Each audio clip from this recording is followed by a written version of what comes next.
what's going on? Zash here coming at you today in Raid Shadow Legends. Welcome to the video, guys. How y'all doing? Hopefully you're doing well. Welcome to the video. If not, send some positive vibes your way today if you need them. Listen. 3 buffs. I wish there was more, but I'm not going to complain. We just made a video ranting and raving about Void champions not being as good as they ought to be, probably in this game, especially epics and rares. If you missed that video, check it out. I think it was yesterday's or the day before. But they did go in there and buff Inithwe Bloodtwin. Today we're going to test him out with the new damage multipliers, see if he's better than Foley, really, right? Now, Inithwe Bloodtwin, in my mind, he wasn't a trash champion, right? But he needed to deal more damage. His damage, especially off of that A3, it was just underwhelming. So you can see here, they came in here, they said skill 3.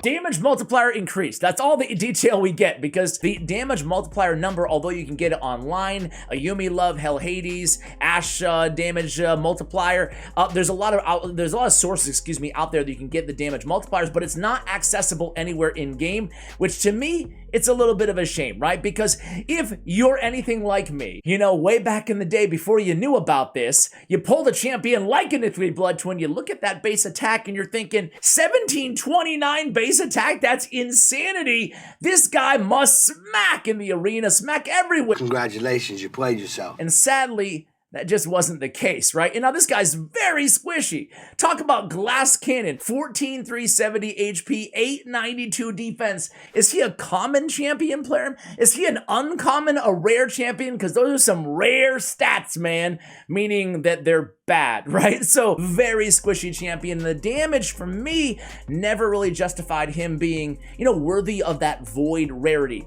Now, I want to talk about 2 before we kind of get into it here. First of all, aesthetically, Inithwe Bloodtwin looks cool. He's got the kind of the purple motif going on. Again, super armor clad. Every little, you know, inch of his body is, you know, aside from the cape going over, obviously the armor. He's got the kind of purple flames or whatever that is going through the axe. He's got the axe thing going on, twisting it all around the pit of fire wherever he's chilling. But there's 2 ways to build him, right? This is going to be a PvP build. This is going to be for the arena, right? Because he has a very unique skill that we're just going to get to right off the gate here. Final Doom, passive. Heals this champion by 30% of their max HP each time they kill an enemy. And enemies killed by this champion cannot be revived. So he has a deny revival on every single one of his abilities, which makes him incredibly unique in that regard, right? And now, if only he could deal the damage, which is why we're having this video, right? The other way to build him, though, because I want to make sure that we're not just catering to end game or just to arena players, right? I mean, anybody can use this dude in the arena as just an AoE nuker, right? Block revive against reviver, against those pesky, you know, Duchess and Siffy teams, Cardinal teams. You don't even have to deal with it, right? They're all going to be block revive. However, you can get utility out of a champion like this in Faction Wars. You can get utility out of a champion like this in Ice Golem. Anywhere, any boss that has minions that you want to block revive. And again, being Void Affinity, he's going to be, you know, neutral. You don't have to worry about negative or bad affinity matchups with this champion, right? So if you're building him for dungeons, right? For dungeons or kind of an all-around build, I just want to kind of stress that there's nothing wrong with going with, you know, HP. He has a lot of base attack, which is still good, even though the multipliers aren't necessarily insane. And that gives you a little bit of luxury to maybe instead of going attack on the banner, maybe we do go HP on the banner, right? Flat stats, getting that boosted up another, you know, 4, 5, 6K on the HP. That's going to help you keep this dude alive. Nothing wrong with going on lifesteal on this champion as well, right? So in these longer, grindier battles, when you're working on progression, you're in the mid game, you just downloaded the game and you got lucky and you pulled Inithwe Bloodtwin. I couldn't resist. I'm sorry. There's nothing wrong with building him a little bit tankier to make up for how squishy he is. And then over the prolonged battles, this champion's still going to help you out because keep in mind, anybody that he kills, and he'll kill people eventually, they're not going to be able to be revived by the enemy team, so you can still get utility out of him. However, the main use, you know, once you're done a little bit in progression, once you moved along in the game, is going to be arena to block that revival, or again, against any boss that has those minions that you just want to block. You don't want to deal with the rest of the battle, right? So, for that reason, we have him built in Savage and crit damage, ignoring 25% of enemy defense. We also have Helm Smasher Mastery on this champion, getting an extra 25% chance, or 50% chance to ignore 25% of the target's defense on top of that Savage, okay? So this is an arena mastery build. I'll move out of the way really quickly here. I love picking up Ruthless Ambush. Well, first of all, let's start with Shield Bearer, right? So Shield Bearer going to be incredibly important if they have a shield, your enemy team, and if you don't have a buff stripper on your team as well, like a Madame Ceres, a Prince Kaimar, champions like that, you're going to want Shield Breaker, right? Because there's a lot of shield arena teams, maybe not as much now in the meta as it was maybe a year ago, but still shield is something that you're going to encounter quite a bit in the arena, right? So get the Shield Breaker, obviously get the crit rate, get the crit damage, and then go down, make sure you grab Ruthless Ambush. Increase damage inflicted by 8% for the first hit on each enemy. Obviously, that's going to be incredibly important on your arena nuker, right? Even if it's not Inithwe Bloodtwin, make sure you pick up that mastery. Opportunist, well, I'm going to set things up with a Prince Kaimar or a Cornelia. We're going to go in there and sleep the enemy team, right? We're going to go, or Gaius, for example, the fragment summon right now at the time of this recording, right? We enter in with an AoE sleep, and then he's going to be dealing 12% even more damage because of that sleep, because of the opportunist ability. And then, as I mentioned, we're ending with Helm Smasher. I also went with Retribution. Now, this character does apply Leech, which does require accuracy. So let's talk about his I think you got it backwards, son. His kit really quickly, not his quit really. Anyway, on his A1, attacks one enemy, decreases the target's max HP by 30% of the damage inflicted, can be nice against Scarab King. On his A2, No Mercy, attacks one enemy 3 times, damage increases equal to the percentage of HP the target has lost.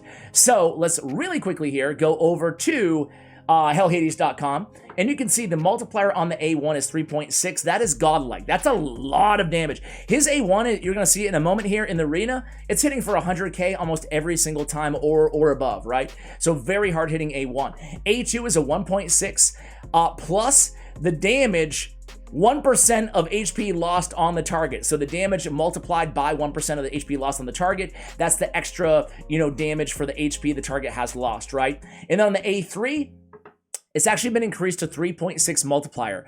Now, the good news is, it's at the 3.6 multiplier on a block revival ability. He's also placing the leech there. Going back to the game here, you guys can see the ability.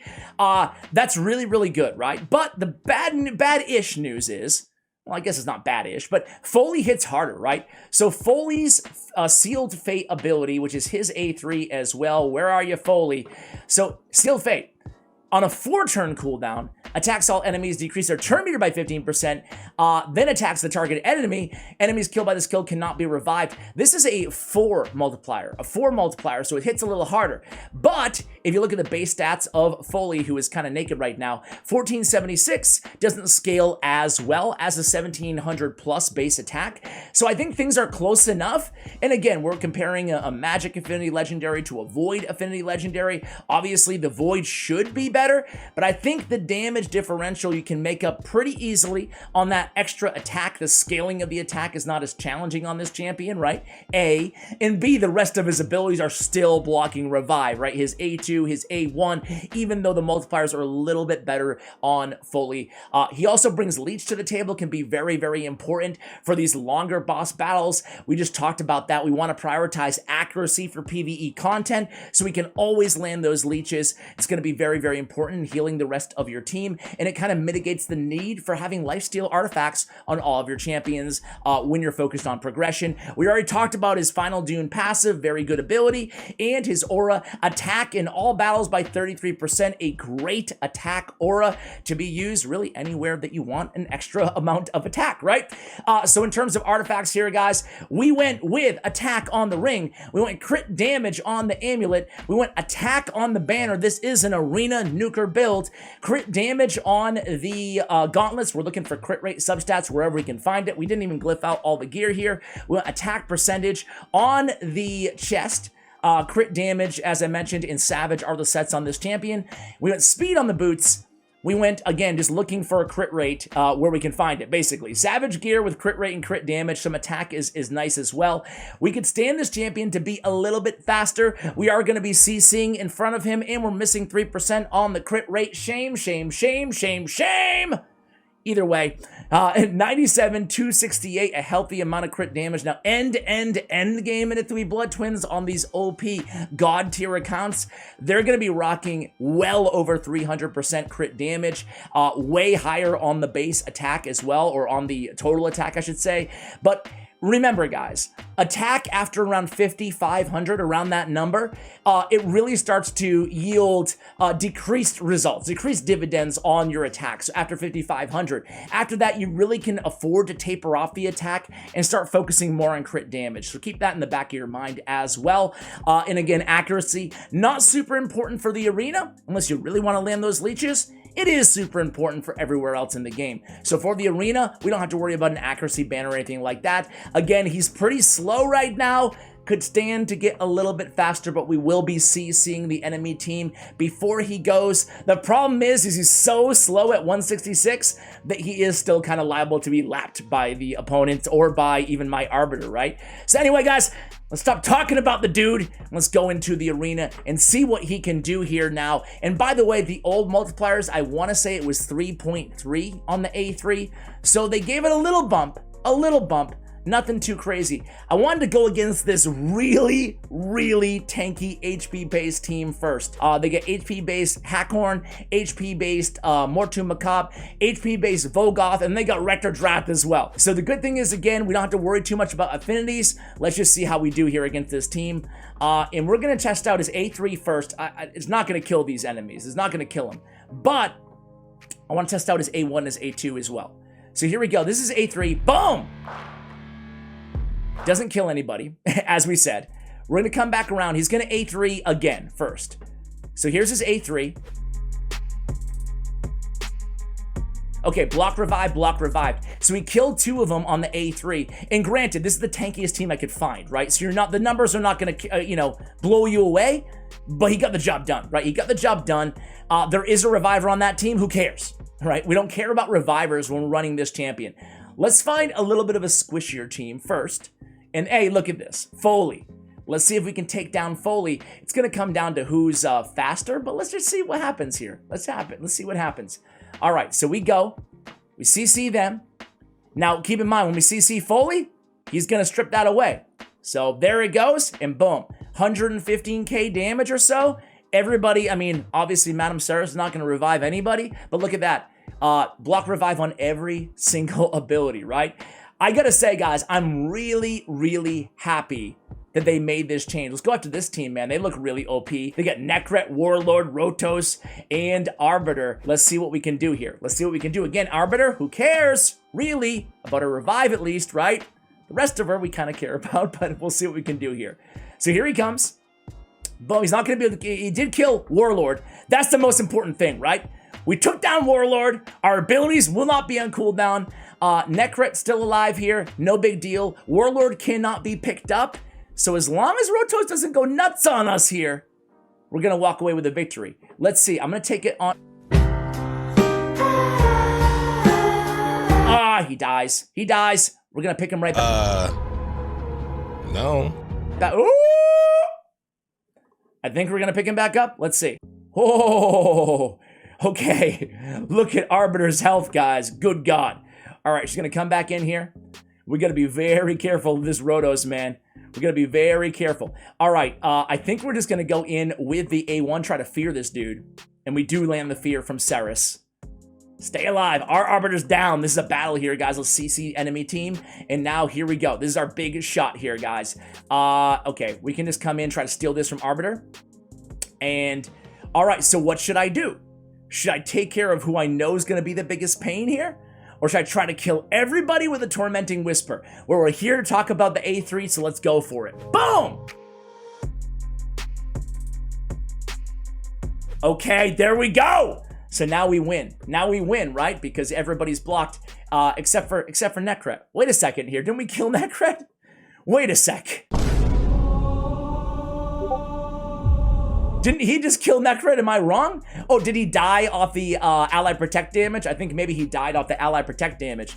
That was interesting, though. I didn't realize that that would preempt you from the block revival I guess it makes sense though, right? Because he didn't die directly from this champion. Interesting there. You learn something new every day, guys. I didn't know that, did you? Anyway, let's go on. Okay, this team looks, these teams look pretty squishy here, these two teams. Let's just tackle an easy team just to see some big numbers. And then I want to go in here against a tankier team. And I do want to try out, again, his A2, just to show you guys. Boom, block revive, boom, block revive, boom, block revive. You can see why this champion, if you're lucky enough to pull him, he's hard to get.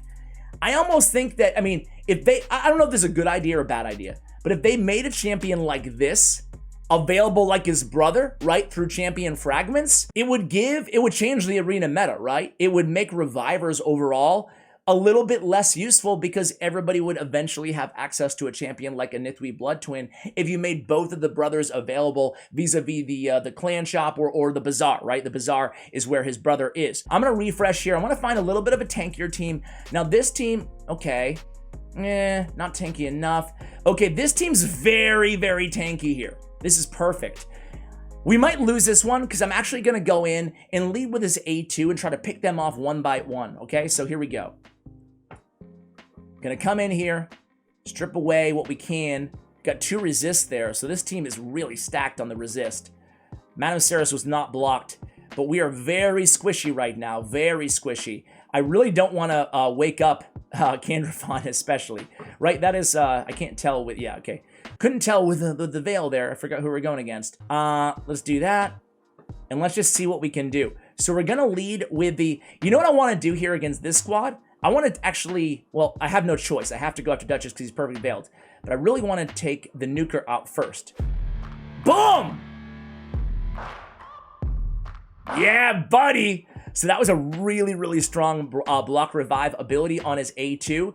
And again, the damage, nothing special there. I mean, we already know that, right? Nothing's changed in that ability. There was no buff there, but still, that was a lot of damage. You know, one-shotting a Duchess with, obviously on a team with good gear and good champions is, it's good, right? It's a good thing. Newsflash. All right, and that's his A1, boom! That was a Retribution proc from his Masteries, over 100k taking down Vogoth. Now, this one is not over yet because Candy... He could wipe my whole team, and he probably will. So let's see. Let's see what we can do here. Take him down. Candy! 158k on the A1! That's what I'm talking about. So I don't know about you guys, but I'm liking the new Inithwe Bloodtwin. What about you guys? I mean, that A3, at least it makes it so it's arena viable as an AoE nuke with a block revive, right? And I think that's all he really needed, right? He needed to stand his ground, you know, next to Foley for the arena. And I know, you know, what, 0.1% of players have both Foley and Inithwe Bloodtwin anyway, but we're comparing one of the better block revivers to the best block reviver right now. And I think that Inithwe, this is a very necessary buff, and I'm very happy they did it. Overall, I think he's a much more compelling champion to use in the game. What about you guys? And by the way, do you like when I review these champions that were just buffed, excuse me? Because we have Shiramani, we have, I forgot who the other one was, but we can go in there and kind of explore and re-examine all these champions if that's something that you guys would like to watch. Thank you so much for watching, speaking of that, and as always, take care, guys.